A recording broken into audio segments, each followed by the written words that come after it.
The Drum Candy podcast is brought to you by Drum Factory Direct.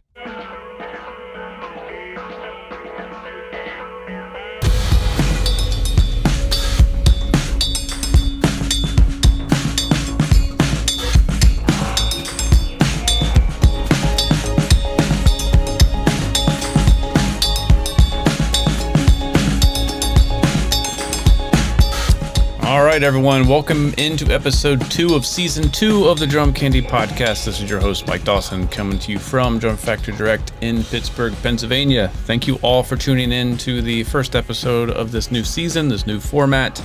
Your feedback has been much appreciated. I was quite nervous about changing up the show, but so far, at least from everyone I've heard from, they're digging it. I did make a few changes. The microphone I was using last week, which was the Shure SM7B, which every broadcaster loves, it was super noisy. So I apologize for some of the quality issues that in my voice last week. Now I changed it up to, this is a mini K47 by Roswell mics. It's a condenser mic, smaller condenser mic. Hopefully it's a little bit crisper and clearer. I think I'll stick with this one if it's cool. But, you know, it's the name of the game. We're always trying new things and learning and growing as we go.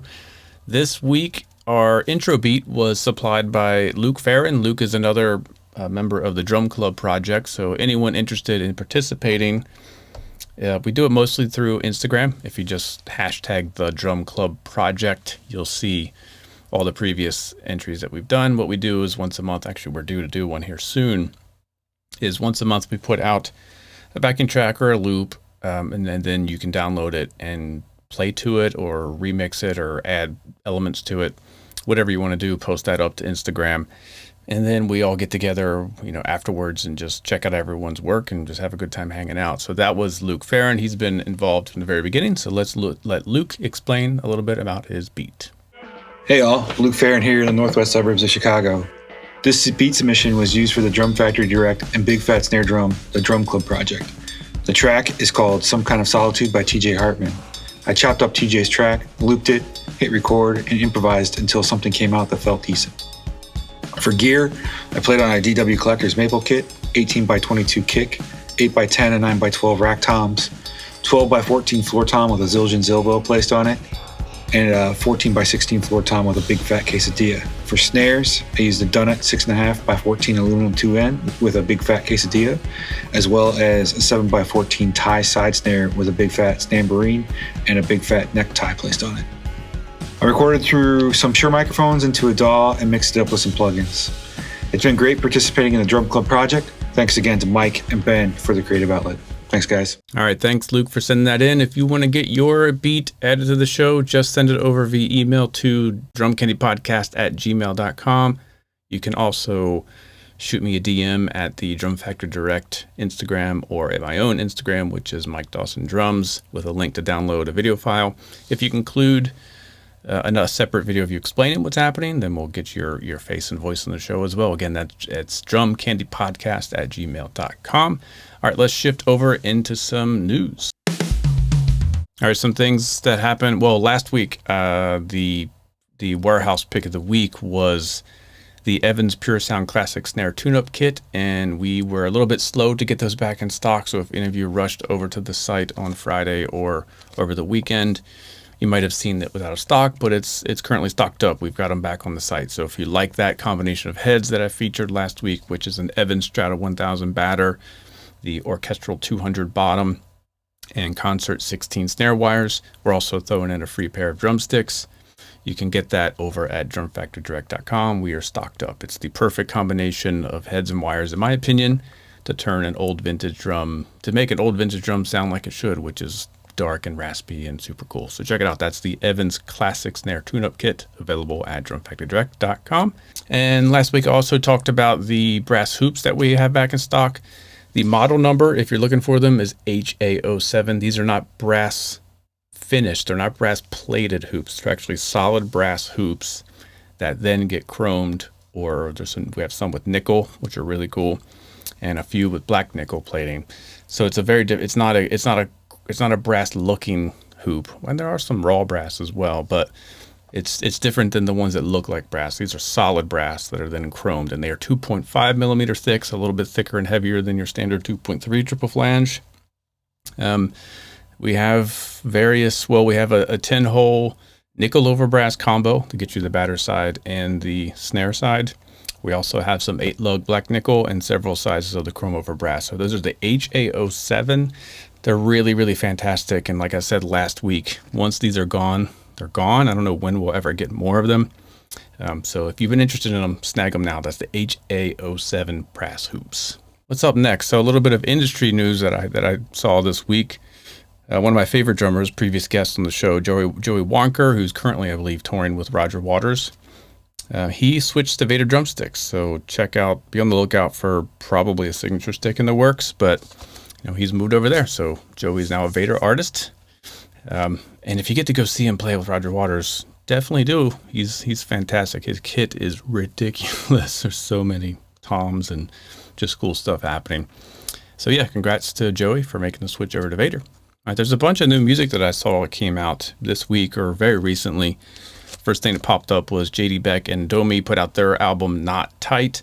That record features, JD's a great young drummer and Domi's an amazing keyboardist.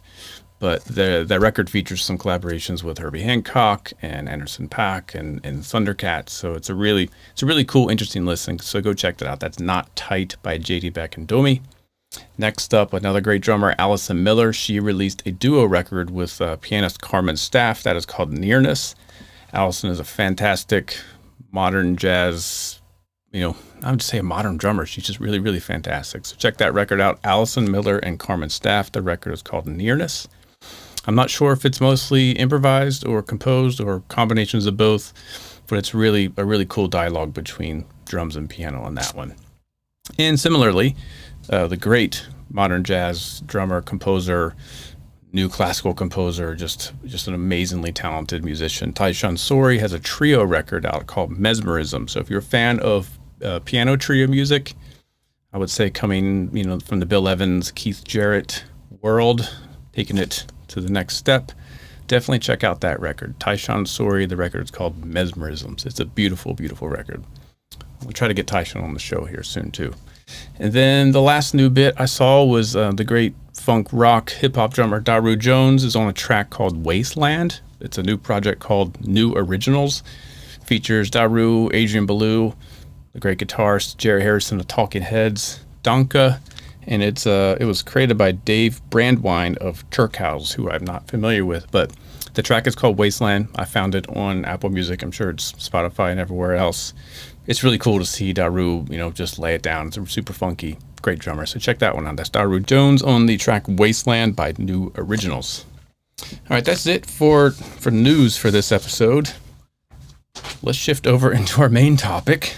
What does snare head tuning actually do? So after last week's episode where I talked about, what does the diameter of a snare drum do to affect the sound and tone and feel of a snare? And I kept saying that I always start with C sharp over F sharp. And me being the ever questioning my own choices type of personality, I decided, well, maybe this week I should talk about what does the bottom head of a snare drum actually do? And let's just mess around with a ton of different tunings to see what relationship to confirm or maybe throw a monkey wrench into my philosophy that a perfect fourth is my favorite spread with the bottom being higher.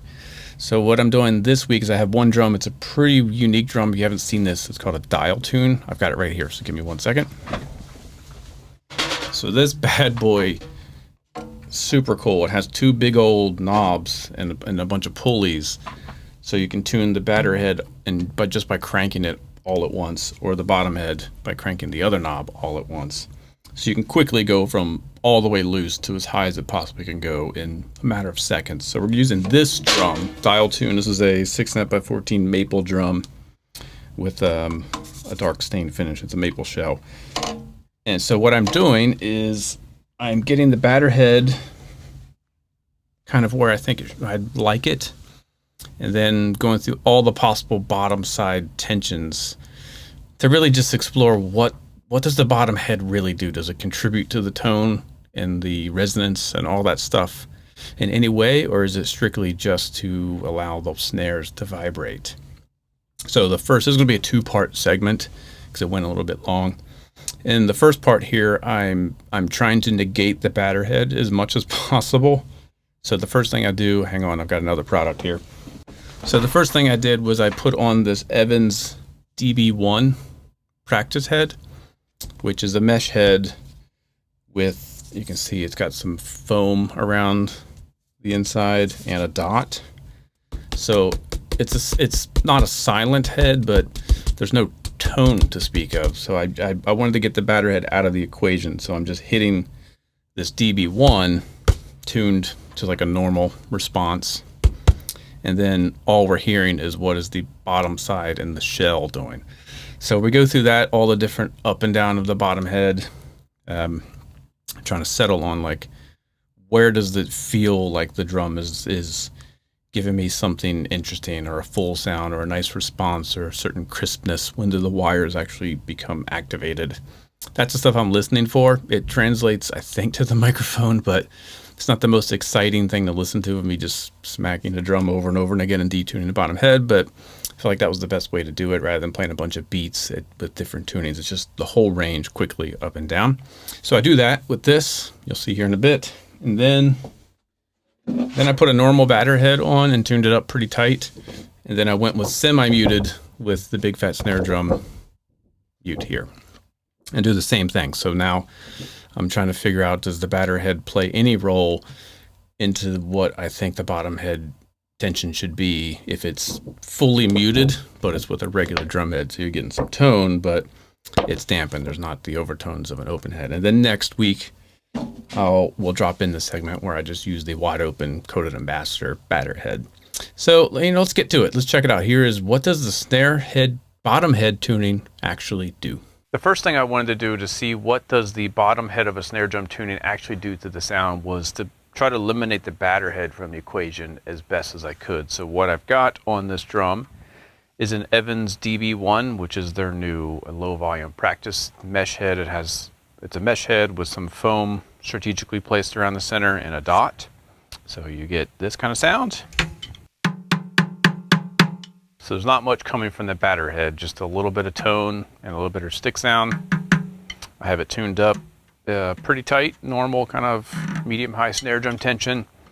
So we're going to use this sort of zeroed out batter head to see, can you really hear a difference if I detune the bottom head on this drum? This is a dial tune drum, which allows me to tune the entire bottom head with this fancy knob on the side, which is pretty cool. So let's just see what we got. Right now I have the bottom head pretty much as high as it can go. Let's see if I can get any more out of it. That's pretty much it. So the bottom head is as high as it can go. Let's turn the snares on. Get a general snare drum tension. Let's see what we got.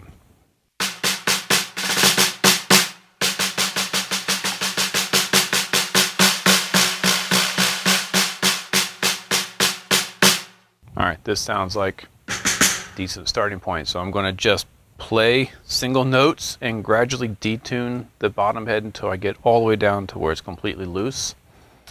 And I'm just curious if it's really noticeable, maybe until you get down to where it's super loose. But let's just check it out and see what happens.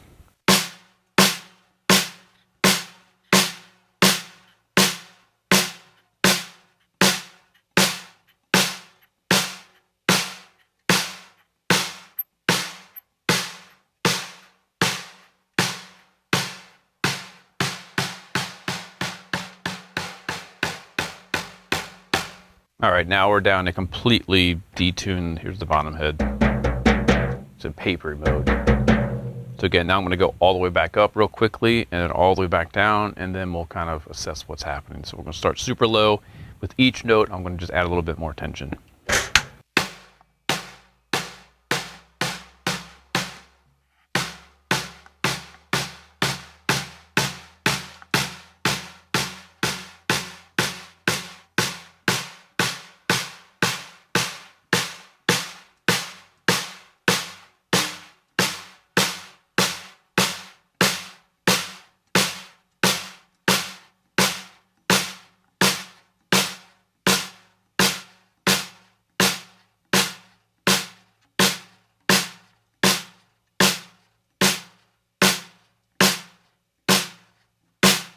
All right, we're back all the way up at super high, at least as high as this dial tune will go. See if I can get any more out of it. I want to just go all the way back down and all the way back up one more time before, because I want to make sure what I'm hearing and feeling is actually what's happening. So one more time, all the way up and all the way down. This is riveting, I know.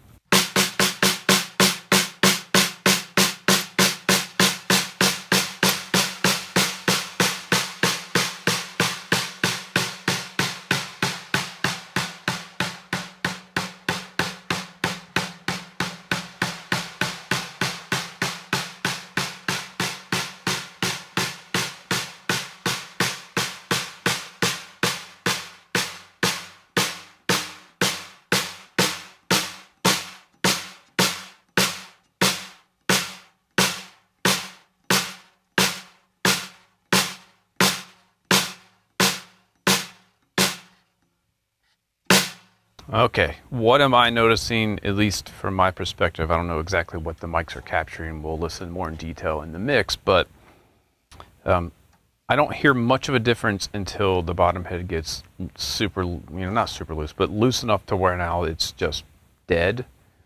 So the snares don't really come into play with this test until the bottom head is under at least a medium or medium high tension.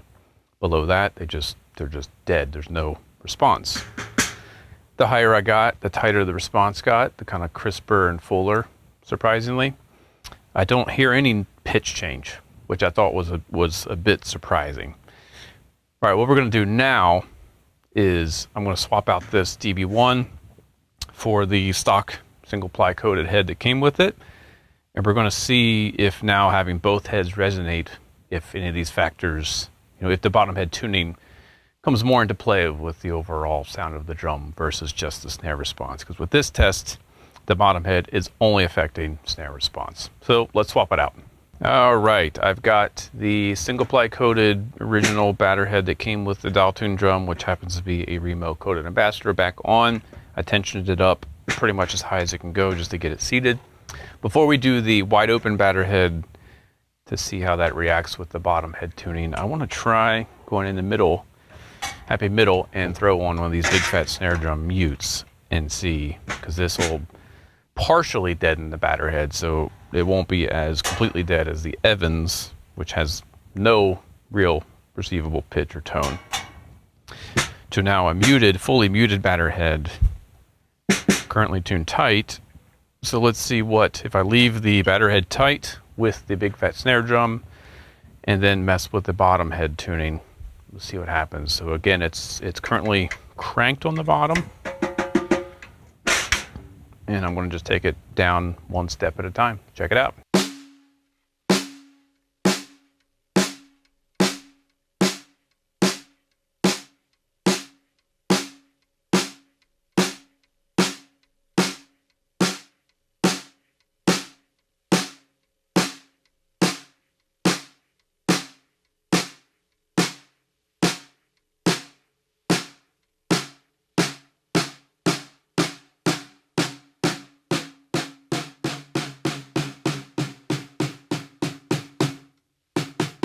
All right, that's all the way down, completely dead. No, I mean, there's snare response, but it sounds like I'm playing a broken drum. So what I want to do this time is go up until I find where the bottom head actually plays, when the drum starts to sound like a drum. How low can it be before it's, once it starts to sound like a drum that you might actually use? Let's see what happens.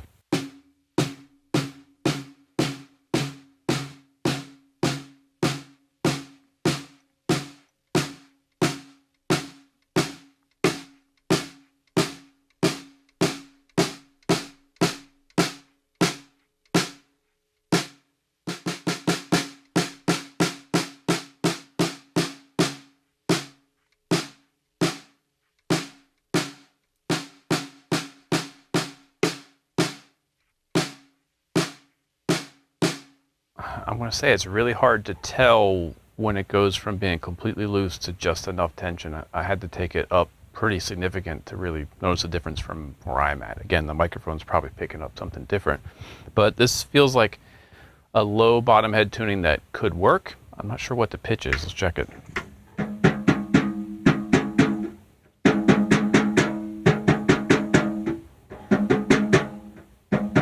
It's pretty low. I'm not even going to bother with the tune bot, but you can hear it's pretty low.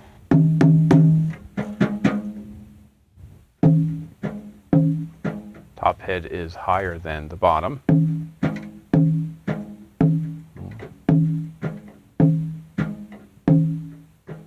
It's almost a fourth, a reverse fourth. So normally I have the bottom head a fourth higher than the batter. This is the opposite, where the batter is almost a fourth separated from the above the bottom. Interesting observation. I've never gone for that type of sound. We'll listen to it again with the snares on.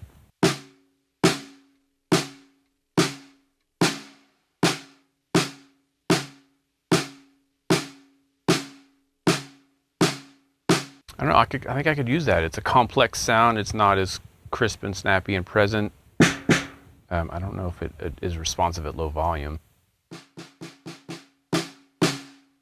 Yeah, interesting. There's a tuning I never would have tried with the big fat snare drum, have it be a fourth higher on top than on bottom. Now let's go up a bit more and try to find another sweet spot.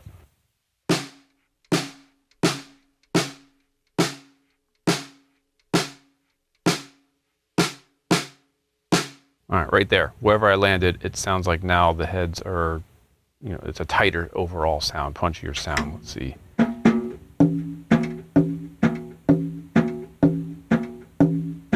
The third.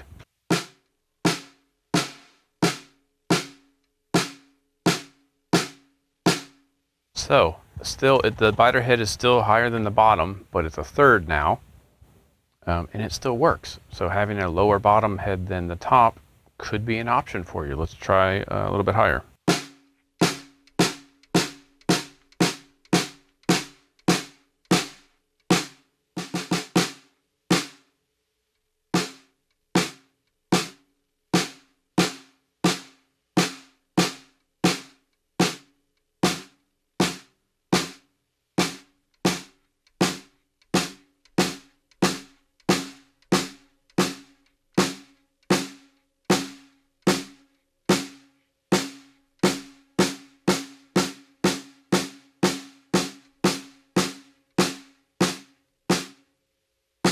I kind of like this combo. Let's see what it is.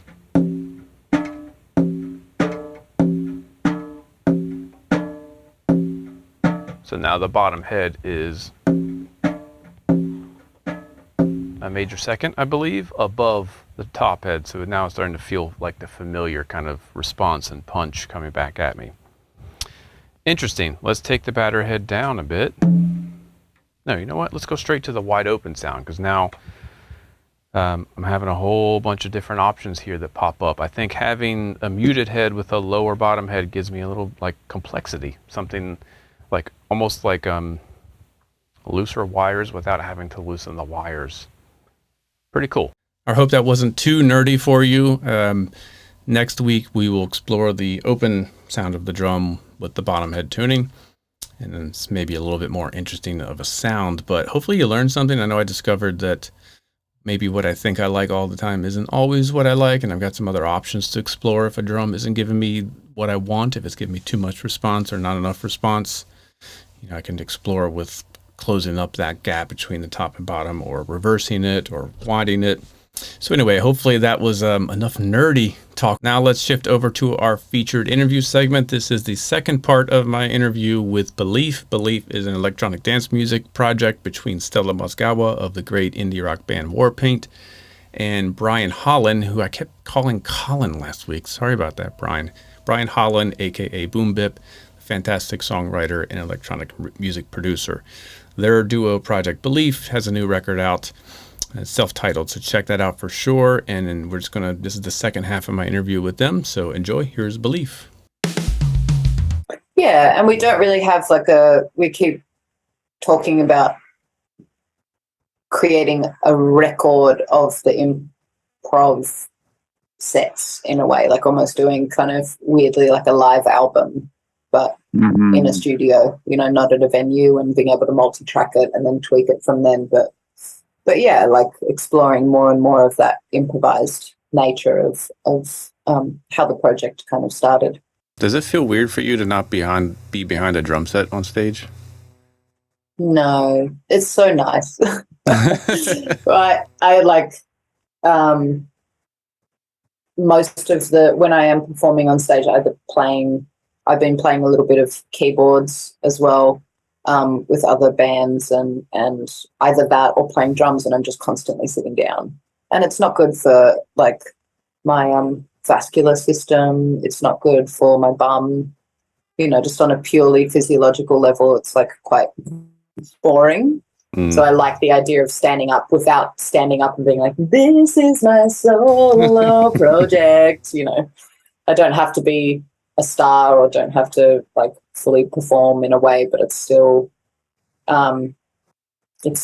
just feels different. And I know we've talked about, I think in the future when we do belief sets, we'll definitely incorporate some live drums in some kind of integrative or tasteful way, instead of just like just bashing along to like pre-recorded tracks, like having some kind of like, there's so much technology now that allows a connection between what's happening in the MIDI world and what's happening in the acoustic world. So we're excited to kind of explore that given the opportunity, but it's also really nice for me to take a break from this thing that, when I have an idea, the only way I've been able to really express it in the past is through drums, acoustic drums, and there's only so far you can go with that. And I've definitely not achieved like the peak of that necessarily, but I think it was good for me as a musician to challenge myself with expressing the same kind of ideas and same influences, but through different instruments that weren't necessarily instruments that I was really excited to learn how to use and learn, slowly over the course of my lifetime, try and master to some degree. So that's really refreshing for me. I think I was more extreme with, okay, this is just what I'm doing and I'm not going to play any drums. And Brian was really, really gently and really respectfully was like, you know what, I think the album could actually use a little bit of live drumming, like whether it's samples of your drumming and breaks and things like that. So we found a really nice way of incorporating that so it doesn't just sound like a kind of, like a DJ playing with a live drummer kind of thing, which I've seen a few of those collaborations, and they're just not really, it just feels like a bit novelty, feels a bit gimmicky, and we still wanted to make a really great sounding record as opposed to like this vanity project or something. So it was exciting and fun to kind of have that push from Brian to be like, it could actually benefit the record to have a little bit of that live energy. I remember too, because we discussed it, and when I proposed it to you, I didn't want it to be like typical drum breaks, because then, like with the music we're doing, it can slip into that kind of trip hop dated sound pretty easily when you have like live drums with some synths. It can, and if it's instrumental, it just instantly, it's just like, that sound. Yeah. And we wanted to be careful with that. So, we found some fun, creative ways to incorporate Stella's drumming to the record, whether that is her playing like a live hi-hat and maybe a snare over some other hi-hats and snare from a drum machine.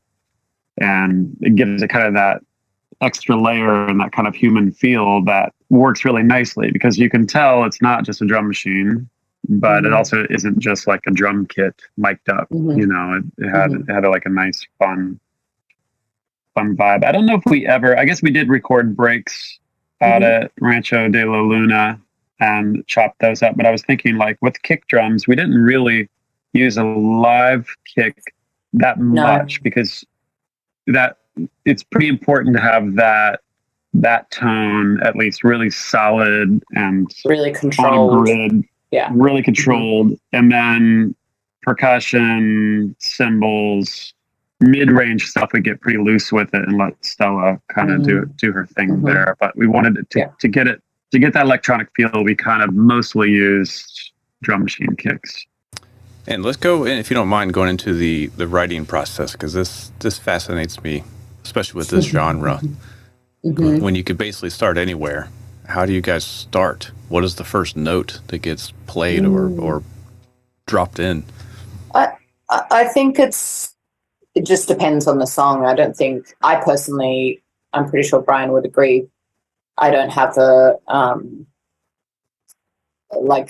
go-to formula for making music. It's more just, for me, I don't regularly, with this kind of music, have, a melody in my head or a drum beat or something that's just like, I've got to get this thing out. I've got to express this thing that's just looping in my head.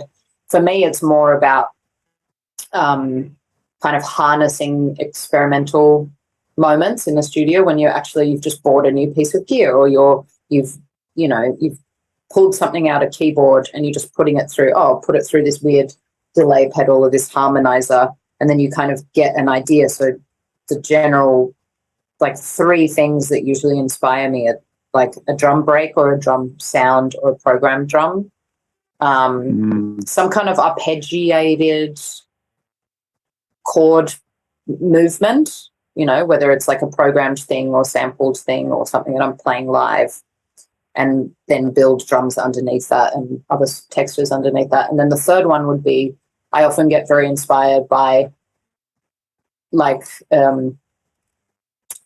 a found sample of something, and it could be a melodic thing, it could be a vocal sample, it could be something like that, but that's the thing that usually sets my imagination on fire, and then I can imagine all the other things happening. But it's rarely like out of thin air, I have this fully formed idea and then I go and have to find the specific instruments that will illuminate that idea or bring that idea to life. So for me, it's mostly just about I have fun in the studio. Typically, I'll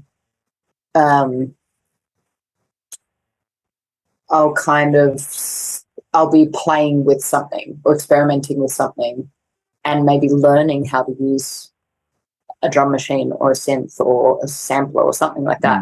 And while you're in the process of the scholarly process of, okay, well, how do I connect to these things and how do I make sequences and blah, blah, blah, then you just like start, I kind of get the hang of it, and then you start doing something, and then all of a sudden you're out of like manual mode and you're in creative mode, and you just kind of go somewhere with that, and then you record that piece of music, and then you might put a kick drum under it, and all of a sudden it has a kind of life. And then I would keep that and develop that, or I would send those ideas to Brian and kind of try and, if I was sharing an idea with Brian, I would generally try and give it some kind of movement, so it has like 2 or 3 acts or 2 or 3 changes. It wouldn't be like, here's just a drum loop that goes for 7 minutes. Good luck, Yeah. So that's kind of how I do things. Yeah. Same for me. I'm mostly inspired by a sound, and when you have synthesizer that has 128 presets on it, you could just start playing, and then something clicks in your head where you're like, oh, I really like this sound.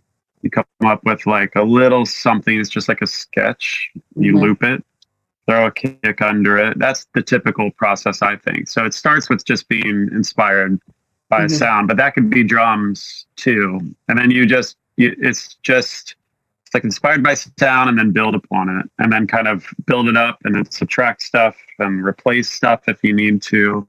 But there's never really like the reason I love electronic music and have chosen to do electronic music is because I like playing with sounds and instruments and toys when I go into a studio. If I've gone into a few writing rooms where they have the standard like Fender Rhodes, a bass, a guitar, and a piano and a drum kit, and I'm terrified. I'm like, you have to have songs to to make music in here. I don't have songs, you know.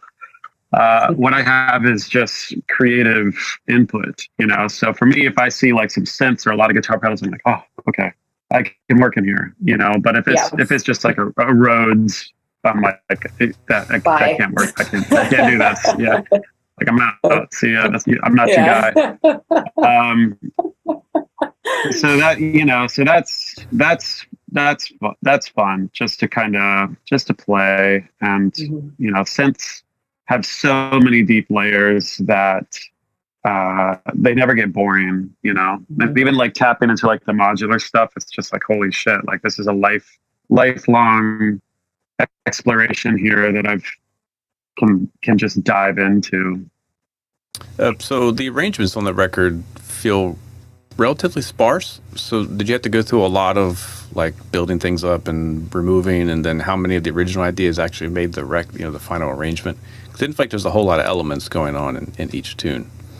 No, and I think that was something that's a battle that I always have when it comes to electronic music. I think it's hard to keep it minimal. So I'm actually glad to hear you say that, because for me it feels pretty full. And I think if I have a criticism on my own solo music is I add too much to it. And some of the best classic dance tracks are what Stella and I wanted to do. It's very minimal. It's like 3 or 4 elements. Yeah. And so we tried really hard to do that, but I'm like a melodic beast. Like I have to add some type of melody to everything. I you know, and I think that's why I really love Aphex Twin, is because he was always able to take some really kind of hardcore percussive stuff and add a melody to it, and suddenly it's just like this intensely beautiful, beautiful thing. And so I'm kind of haunted with that beast a bit in me, where I have to kind of add melody. And what happens with that, as soon as you add that element, then you start building it. You know what I mean? Oh, we got to take it out here. Oh, there should be a change here, and and then you got to be really careful, because you're like, oh, we're actually starting to build a song. We need to pull back. You know, we got to get back into that dance category where nothing happens except for dropouts, and you're just hearing dropouts and, you know, adding and subtracting. It's not really how do we change key or get out of this, you know. Yeah.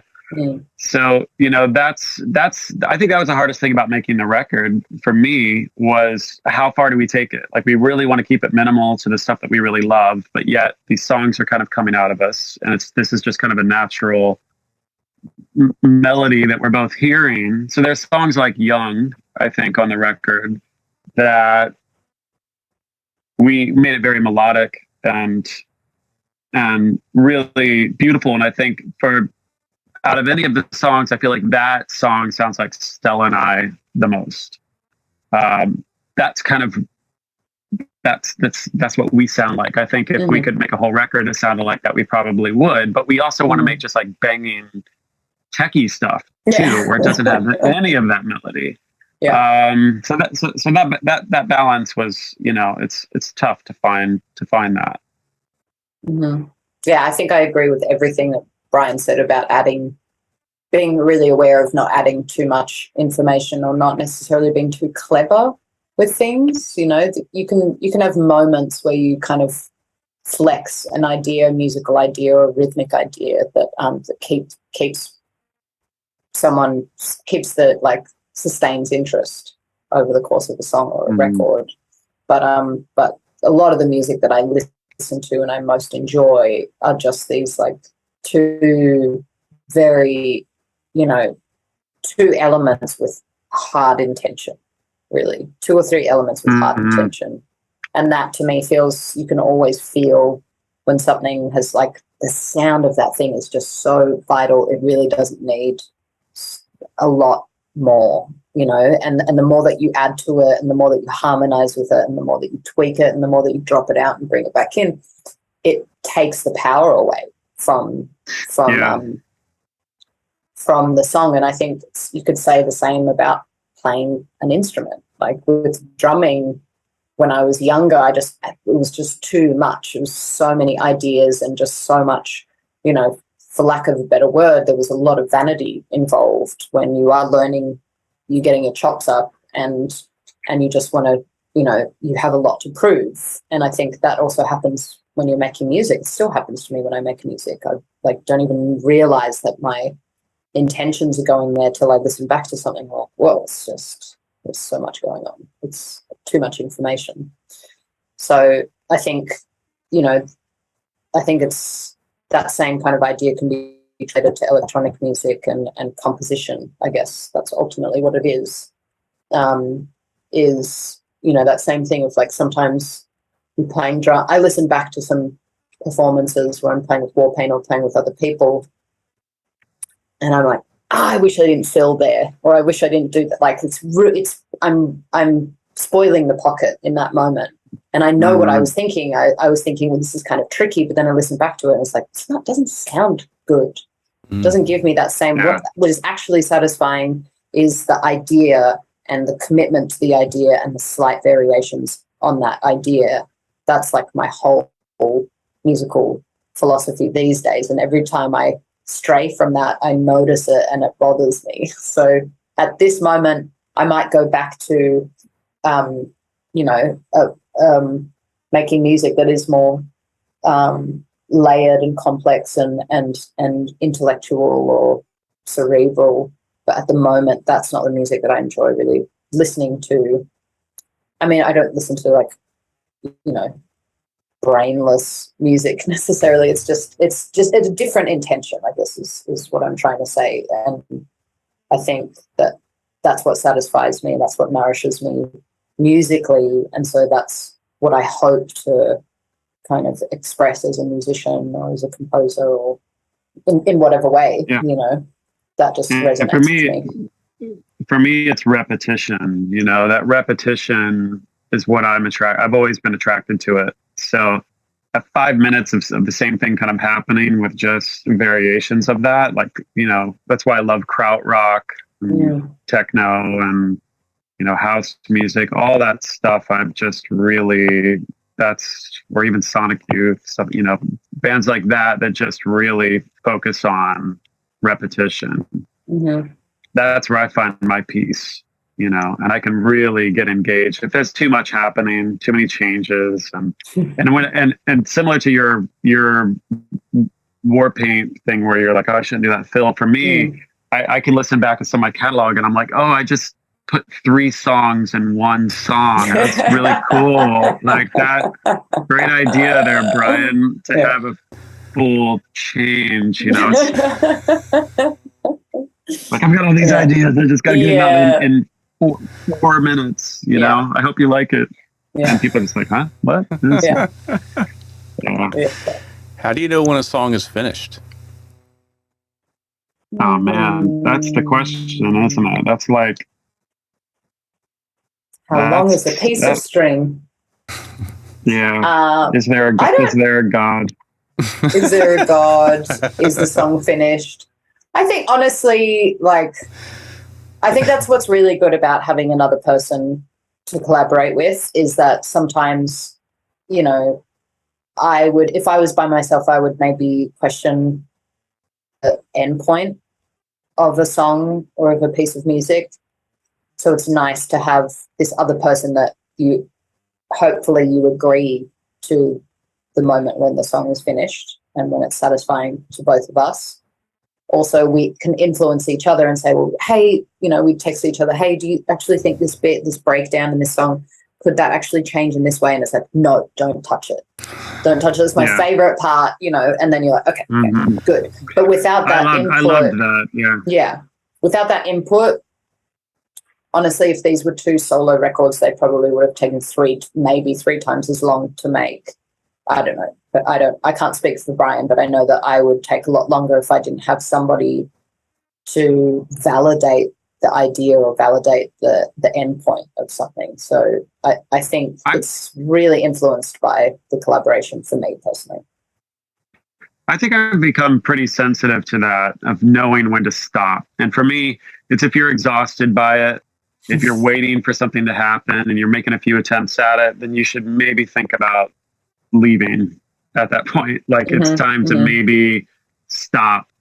And what's interesting about that question related to our record is that we thought the record was done right before the pandemic happened. We were like, oh, we've got an opportunity here. Like, let's get it delivered. Let's get it mastered. Let's get this thing done. And then suddenly the world shut down and we're like, oh, this might not be a good time to release a new project. Anything, we can't tour it or anything. So we sat on it for like a year while everybody was, in their own pod situation. And then as we kind of started revisiting after like 7 or 8 months, or at least for me, I'd be like, Stella, I don't know if this is done. What do you think if we add a hi-hat pattern here or something like that? So we sat on what we thought was a finished product for almost a year, and then decided to revisit some of the tracks that didn't make the record again. I'm like, let's just have a listen to this and be like, ooh, I like that. I forgot about that track. And then I'm like, okay, well, let's get this mixed and see if this is going to work. So we ended up having a finished product, sitting on it for 8 months, which was kind of a luxury, to be honest. Totally. I feel like if anybody could do that, it'd be nice. Like, I'm going to deliver a record, but then you've got 8 months to think about it, listen to it, period, and then finish it. Yeah. And so we were able to kind of take off a few tracks, put in some new ones, add some layers, and and then it felt complete at around what we delivered. I think felt pretty complete. Yeah, I agree. But yeah, that's a tough one to know, because it just depends on how long you want to sit on. You don't ever have to finish a song if you don't want to. It could be like a lifelong situation. I'm sure there are a lot of musicians out there who have that. They have demos. I know I have demos that are 25 years old on my computer that I just will pull back up and be like, oh, I still like this. But I have no idea what to do with it. Yes. Yeah. I mean, I can close it. Yeah, I hate the feeling. I've just had this feeling a lot with bands and with other material where you're just like, everyone hates the song. It's been worked on to death. It's been, all the joy has been just like sucked out of it over time, and it's really just like that thing of like nitpicking something, maybe not loving it as much as you should have, or appreciating it as much as you should have before you started getting in there and tweaking it, losing the perspective of like, what actually is this, what are the essential elements of this song or this piece of music. And I think I definitely have learnt to like never get to that place. And if you get to that place, then it's not going on the record, and it needs years to breathe, perhaps. There's some great Tom Petty quote I remember about that, where he talked about no song should ever have more than 5 elements and take more than 2 hours or something like that. He was like, beyond that, it's become a task or a chore. He's like, either the song's there or it's not. I can't remember. I'm obviously paraphrasing, but I remember that really stuck with me, just thinking like, yeah, if you can't really make the song happen within 4 or 5 elements, and like that creative period that we were kind of talking about, Stella, where we're inspired by a song and we add a kick drum to it, and within that 2 hour window, you kind of have your song. You have it, and you enjoy it, and then you're like, okay, we'll come back to it later. But a lot of times that's the meat right there, and then it's only like a little bit of stuff. But if you have like several weeks and days that you're just spending hours on it, I think you might want to move on. So we're at the end of the hour here, so this might be the hardest question for each of you to answer, but most of our listeners are acoustic drummers. So I want to send them with some things to check out. So what would be your 2 or 3 records for electronic music for someone who is interested in it but doesn't really know where to start? I would say iconic drum programming, drum manipulating electronic record would be Square Push's Feed Me Weird Things.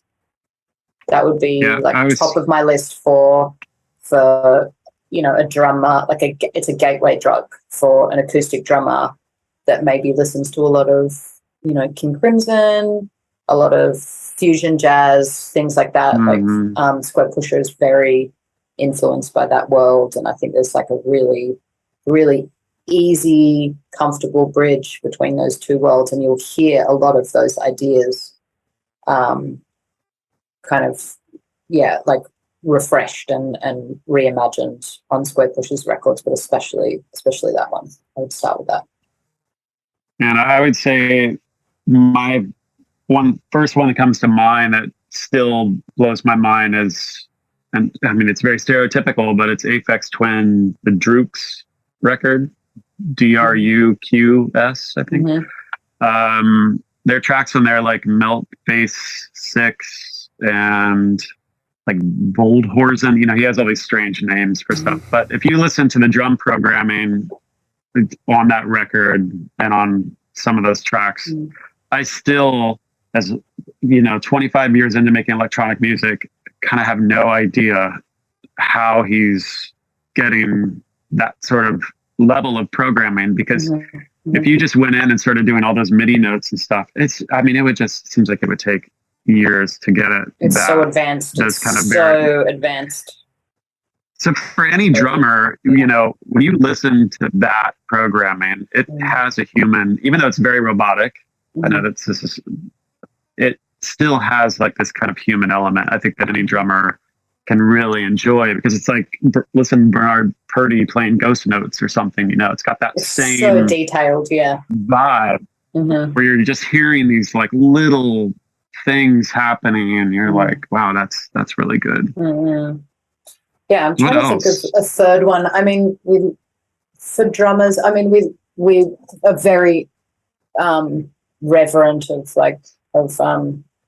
Mark Bell, anything that LFO does, but I think just he's an amazing example of a very organic sounding drum programmer and synth programmer, and very musical. But I also would probably have to mention, I love our friend Sam from Floating Points.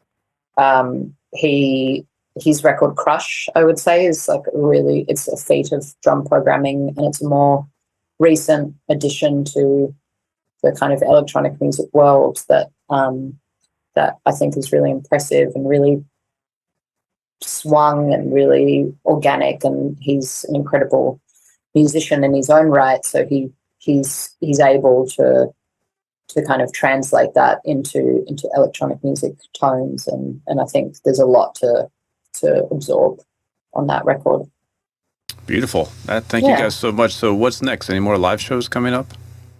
Yeah, I think we're going to do something in LA, something in London in the next few months, and maybe make some new music in the meantime. But yeah, just focusing on promoting the record and doing some fun special shows in the meantime. Awesome. Well, thank you guys so much. Well, thank you. Much appreciated. I hope you enjoyed that hang with Stella and Brian of Belief, and learned maybe a little bit, if you're interested in electronic dance music or producing or working with drum machines. Hopefully you learned a bit there. I know I learned a ton.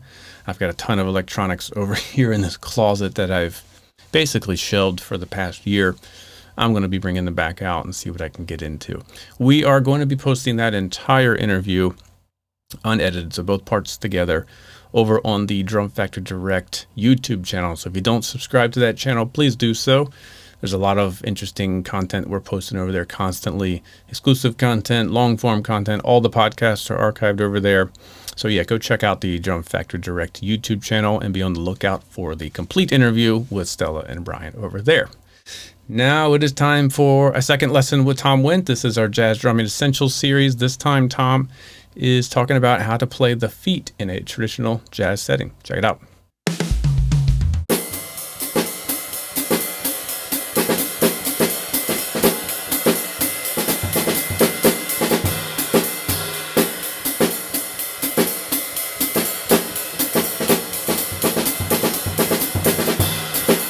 Hey folks, Thomas Wendt back with you here for Drum Factory Direct. Welcome back to this series that we are doing on the basic fundamentals of playing American jazz music on the American drum set. Thank you so much for being with us again today.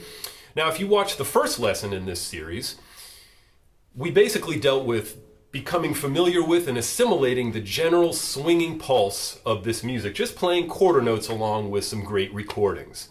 Now today what we're going to focus on is the feet and all that we are doing with the feet when we're playing this basic jazz groove. Now if you watched that first lesson, you heard me use the phrase feathering the bass drum. Now if this is a new phrase to you, the concept is really pretty simple. All you're going to be doing is playing a very, very light 4 to the bar on the bass drum with the hi-hat nice and strong and consistent on beats 2 and 4. So at a nice slow tempo, your feet should look and sound something like this.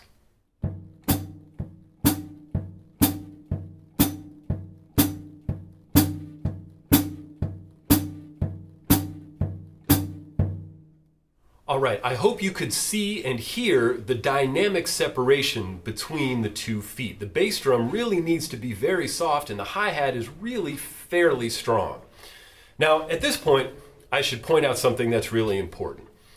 All of this advice that I'm giving you is for general playing purposes. There are going to be many times when you're playing this music where you might not want to feather the bass drum all the time. You might not want to play the hi-hat on 2 and 4 in a nice, strong, consistent way. That's totally fine, and there are plenty of musical moments where this is not called for.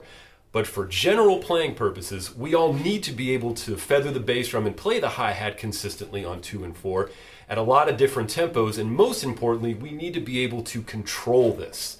Very, very important. Now, if you're finding it difficult to maintain that dynamic separation, even at a slow tempo like what I just demonstrated, don't worry about it. Put the metronome on at a nice slow tempo and work with the metronome for a little while until you start to feel more comfortable. As you feel more comfortable, grab those headphones and find a good recording at a slow tempo and play along with the recording just with your feet and see if you can lock in with the bass player on the recording while maintaining that dynamic separation between your feet.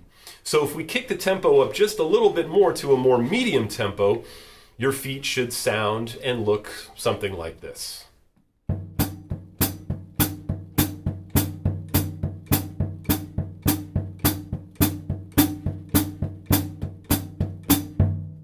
Okay, so before we go any further, I want to explain the relationship between feathering the bass drum and the bass player. Remember, the bass player is your friend, and we want to keep it that way.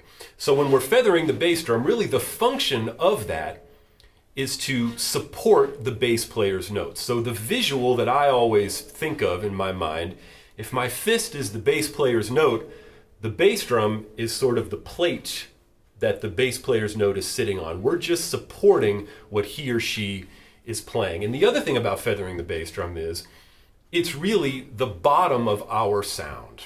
That's something that's very important to remember while you're playing with other musicians and you're doing this. Okay?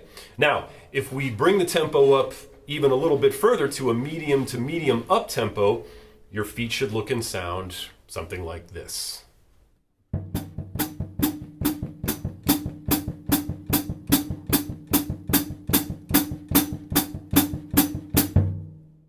Now, a common question that you might have is, how fast do I feather the bass drum? Do I feather it at all tempos or just some tempos? It's a great question, and I feather the bass drum at most tempos. When the tempo really gets fast, I'm not going to feather the bass drum because even if I can do it real light, it can still, at a really fast tempo, it can still make the beat feel a little heavy, which most of the time we really don't want.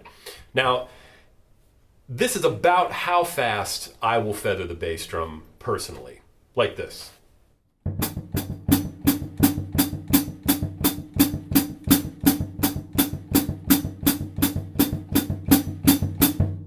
All right, so before we wrap up today's lesson, I'm going to give you an example going back to a much slower tempo with everything together. Ride cymbal, bass drum feathering, hi-hat on 2 and 4, and the left hand comping. Now, one thing you'll notice is when we comp, a lot of times we're using the snare drum, but we also use the bass drum to comp as well. And one thing I want you to notice is I am feathering the bass drum, but when I use the bass drum in my comping, after I'm done playing whatever figure I'm going to play on the bass drum, I don't go right back to feathering immediately. I'll give it a beat and a half, maybe even as much as 2 beats, and I'll sneak the feathering bass drum back in nice and lightly, so I'm not disturbing the groove, so to speak. So everything put together at a nice slow tempo will sound and look like this.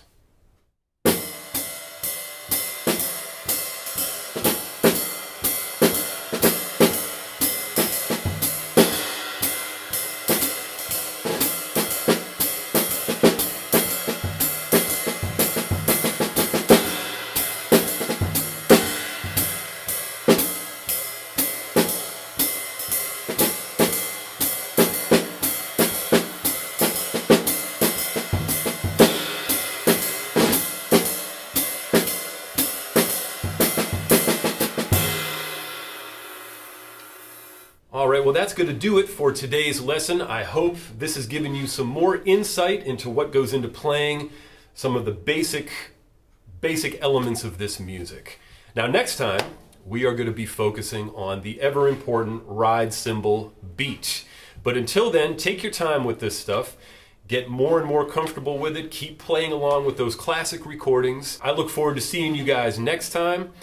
And as always, stay safe and stay close to the music.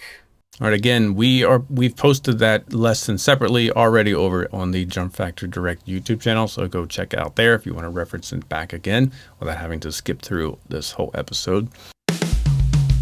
It is time for Shop Talk. This week I grabbed my good buddy Jefferson Schallenberger of Sugar Percussion.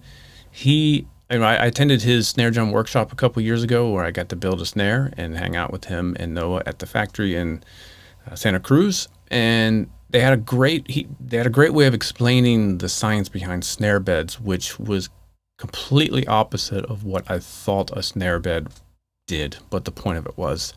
So I wanted to get him back on the show anyway, and I thought, why not let him explain instead of me totally butchering the science behind snare beds. Let's let Jefferson explain it. He even has a whiteboard. So here we go. What is a snare bed and why do we need it? With Jefferson Schallenberger of Sugar Percussion. Where is this, your office in your new space? Last time it was completely empty. So there's a whiteboard on the wall. So we have that. Yeah, this is, I think, the same space. Not a lot has been done here. This was basically a kill room when I moved in. It's slightly less so now. Yeah. Yeah. The 12-inch drain in the floor has been plugged up. So was that a toilet? I mean, was that a piss pot? No, it was a kill room. You think I'm kidding? Oh. All right, before I ask you about snare beds, how is the progress with the shop? Are you getting there? I guess it would depend on how you define getting there. You're making progress. It is moving forward. Yeah, by the definition of the term progress, yes, there's been progress. Some days feel like there are big leaps, and some days it feels Sisyphean, I think is the term. Wow, you're too smart. Sisyphus pushing the boulder up the hill. Right. Yeah. Right. Right now, it's most of the effort's on the home part right now. And the curse of knowing how to do all this stuff is coming into play, because then I want to do it all exactly how I want it. And the images in my head are quite beautiful. And it takes a lot of time to match those images. Did you model it out like you do for other designs? No. In my head. Yeah. That's exciting, and I bet a bit torturous too, because that's your space. It's got to be better than anything else you've ever made, right? Yeah, there's it all falls under the heading, I'm gonna die in this space. It better look nice. As my death rattle from the floor, I want to look at, how does that wall terminate at the yeah, it's both incredibly lucky and I couldn't find a better word than torturous. Yeah. Well, it has been the biggest life ethos, whatever, that I've chosen. So it's not foreign. Right. Tortured soul from the suburbs of Palo Alto. What are you most proud of thus far? Not killing myself. Yeah. You That's what messing I'm. with electricity and all the dangerous stuff. No, for the overwhelm, the emotional Oh. overwhelm. Yeah. Oh, you You've mean met like, contractors. None of this is hard. They're all yeah. knuckleheads. It's just I guess chewing on all of it without choking. Yeah. There are bits. I spent a week making a hole in a wall to put my 3 favorite books. So they're flush with the wall because I saw it in a Japanese architecture magazine 10 years ago and I swore I'd do it one time. And so instead of doing paying work, I spent a week doing that. And I love That's it. It makes me amazing. happy. That is amazing. It's absurd, completely absurd, and counter to all things pragmatic. But yeah, I'm proud of shit like that. It's all the stupid stuff that mostly only I notice. Yeah. Well, talking about stupid stuff, let's talk about snare beds. Wow. Mike Blunt segue Dawson. I thought you were letting me ramble a little too long. Yeah, well, it's supposed to be a variety show here, so we got to keep it snappy, Jeff. Okay. All right. What can I? So, well, I was at your workshop. God, I don't know how many years ago it was now. 3 years ago, 2.5 years ago. Was that you? Yeah, I was there. I was there, and I don't remember how you set it up. I think you asked everyone like, "What does a snare bed do?" or "How does a snare bed work?" And it was like one of those, like a science teacher asked me, "Why is it colder in the winter?" Those type of questions, and I was like, "I think I know, but I really don't know." Yeah. And the way you explained it, I think it was very different than what I've heard before, but I couldn't recall it. So I want you to, if you don't mind. Was it about a basketball? I don't remember specifically, but I remember it was just totally different than anyone I've ever heard explain it before. Well, I had someone, I mean, I'd love to claim it as my own because I thought it was clever, or it was the first time that I ever had it well explained to me. And I don't remember where I saw it. But basically it was, what are they supposed to do? I guess I should back up. You want even tension of the snare wires on the Snare-Side head. So but you only get 2 points to pull it from. There are only 2 points that you can introduce tension. How do you make those 2 points translate into even tension across the whole thing? And someone said it about if you had a piece of string and you pulled it on either side of a box, it would be tight at the corners and loose in the middle. Mm-hmm. But if you could curve that box and make it more like a globe, and then you still pulled from the ends, then you could get even tension. So how do you make that bottom head go from a flat plane into a convex plane? And the only way to do that is at the ends of that convex plane, scoop out the drum so it's actually lower than the middle.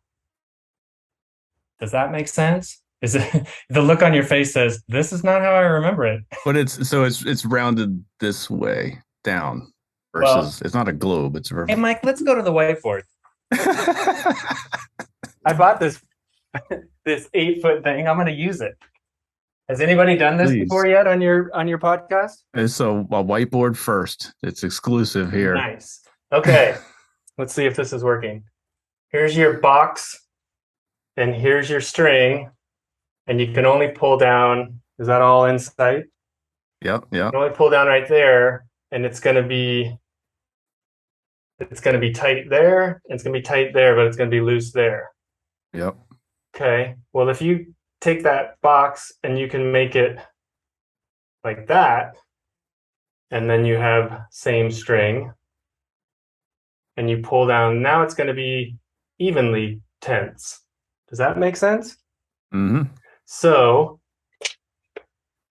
first pen is now running out of ink. So, if that's the shape that you want, but we're doing it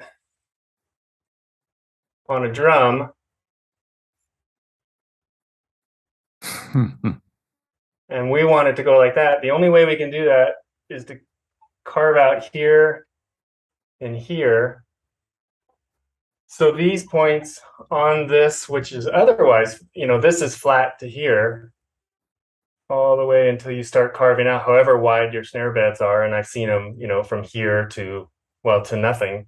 If you get this part lower, these two parts lower than this plane, and then you crank the shit out of the head or the hoop, it'll bend the head into a convex plane. So if you look through the snare beds, you'll sight a convex thing.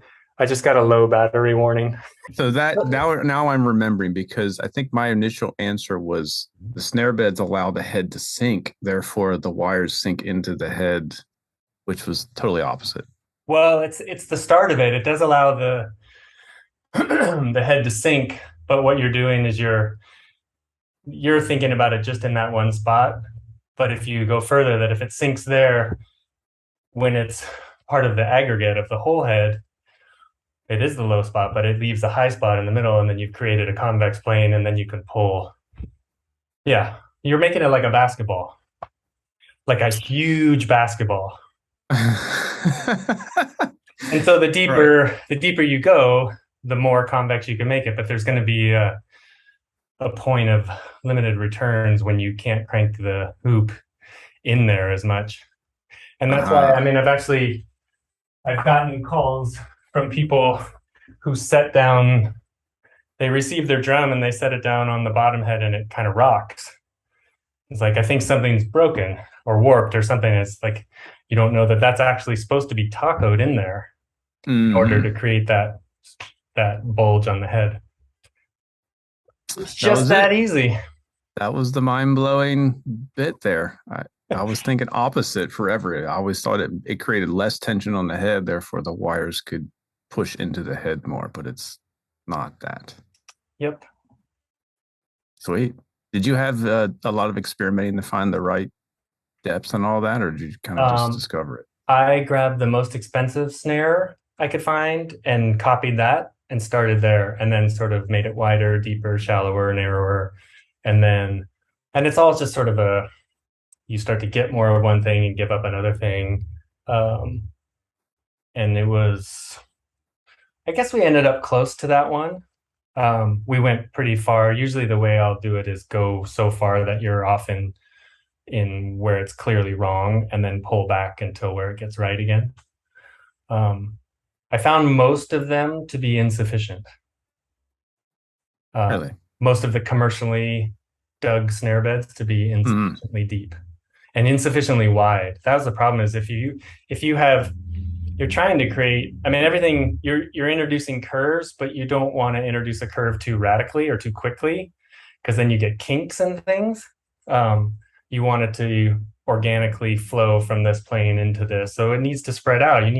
If you have especially you have a die cast or a single flange hoop that's thick metal and you're trying to torque it in there, you can't just have it go flat, drop in. I've seen snare beds that are sharp angles. That doesn't, that I think is based on what you were thinking, that you're just carving a ditch to bury the snare wires, but it doesn't make the shape that you need. And then you get loose snares in the middle. There you go. That's At least man. This is what Noah tells me. I don't make the drums. Maybe I'm the only one who didn't know that that's what snare beds did to the bottom head. Actually makes it, bend up so the wires fit evenly, which makes me again rethink the concept of detuning around the snare beds to get the snares to sit better versus tuning them tighter. Some exploration for me to be done with that. But I hope you enjoyed that little hang with Jefferson. I'm sure we'll get him back on at some point with some other super nerdy topics. But for now, let's shift over to a few listener questions. The first one here is from Lawrence. This was actually an Instagram DM that I got a while ago. I thought it was appropriate to share on the show. Do you have any recommendations for a portable stand for a laptop and mixer for a backing track rig on gigs? Yes, I use... there's many options, but I use the Gibraltar laptop stand. It's a pretty sturdy stand that you can fit a laptop, and I use that for the mixer. And then I have a Gibraltar tray underneath that fits my tiny little I use the stand for the computer, and I use a Gibraltar little multi-tray for the mixer. That's super sturdy. The tray has sides on it, so the mixer sits in there and it's not going to fall off. The laptop portion is completely adjustable. You can angle it. You can adjust the separation of it. So that's a really nice, high-quality option I would highly recommend. And then other than that, what I've done when I have to do it really quickly, or if I can't take that stand, I just use 2 hard cases, snare drum hard cases, because I usually take 2 snare drums with me anyway. So just put them, one to the left underneath the hi-hat, one to the right by the floor tom. You can put the mixer on one, computer or electronics or whatever you're using on the other, or you can put them side by side. That kind of saves me from having to take any extra gear. I'm already have those cases with me anyway, so I just use them, put a towel over them, and I can fit my electronics and mixer and stuff on that. Hopefully that helps. The second question here comes from Glenn. This is one that was sent last week, so I'm going to answer his second question. What are some tips for pre-show preparation, stretching, sound check, etc.? This is a good question. Lately, for the past few years, I haven't had a pre-gig routine because I do all of my preparation during the day before I even get my day started. So every morning I do a very strict warm-up routine on the practice pad that involves, it's the Benny Greb language of drumming, all the hand variations, if you've seen that, and I do the triplet version of that. I run through it 3 different tempos, 130, 140, 150 every single day, and I do it with the click on the 3rd triplet partial, all the variations. Then I put the click on the 2nd partial, all the variations. Then I bump it up, so it's 130 with the click on the 3rd, 130 with the click on the 2, 140 click on the 3rd, 140 click on the 2, the middle triplet I should be saying. Then 150 with the click on the 3rd triplet partial, 150 with the click on the middle partial. Then I go through, what do I do next? I do the Joe Morello sticking control studies exercise at 200 BPM with the click on the 3rd triplet partial. I do that several times. And then I shift over into playing 3 rudimental snare drum pieces at 120. I do 3 camps with the click. What I do for this is I set the click to 30, and that is you give me 1 click per measure. I play 3 camps all the way through. Then I play 2 Charlie Wilcoxon pieces, rolling in rhythm all the way through, and then roughing the drag all the way through. That is my everyday warm-up. It's a combination of a timing study because you've got the click on the offbeats and the whole notes. It's warming up my chops because all these exercises are pretty challenging. It's mental sharpness. It's sound. I'm always, trying to get the sticks to resonate in my hands, so getting my grip to be nice and loose. And then it's just the consistency of doing it. Therefore, I know once I get through that routine, I can play exactly the way I could play the day before. It's just a mental game for me to where I know I've done the work to play something that day. I could go to a gig right away. I could play a gig 12 hours later. I feel like my hands, mind, and body are ready to roll. So then when I get to the gig, depending on what it is, if I have any time, I might do some basic stretching. I should also add in the morning, right after I do my practice pad routine, I usually do 15 minutes of yoga, some 12 basic movements of that, the stretch. I take a nice 45-minute walk, a brisk walk, so I'm getting some exercise in. All that stuff is kind of just getting me, the routine of being mentally and physically in the same spot every day. So then I can just go play and I don't have to worry about it. But at the gig, I might stretch a little bit. If it's cold, I might get the pad out and just warm up, just play some rudiments a little bit before. And that's really kind of it. It's just largely doing all the preparation before the day even gets started. So once I get to the gig, if we have no time to set up or no time to warm up or whatever, I'm ready to play. I don't have to force a warm up routine if there's not time for it, that type of thing. So that's kind of it. And you other bit of it with stretching, and we're going to cover a lot of that topic in a future shop talk section. So we've got my good buddy Brandon Green, who's going to talk about the drum mechanics stuff. So we'll go in deep on that, I think, starting next week. But hopefully that helps. Try to do all your preparation before you even eat breakfast. Hopefully that'll help. All right, we're coming to the end of the show here for the warehouse pick of the week. We just got back in stock the bass drum pedals that they're like lightweight. I've got one right over here. So talking about it, let me just show it to you.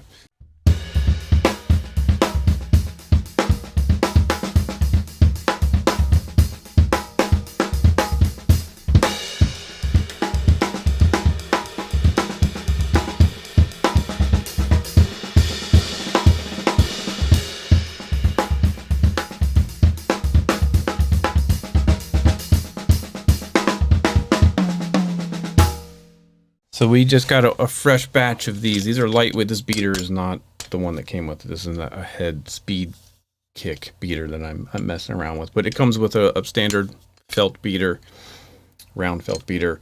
It's just a super lightweight, effective, collapses up. It doesn't, you can fold it up, throw it in your bag. It works. Single spring tension, single chain. It's just a lightweight, effective, feels nice and smooth. I've been using it on my kit here in this office for 6 months every day.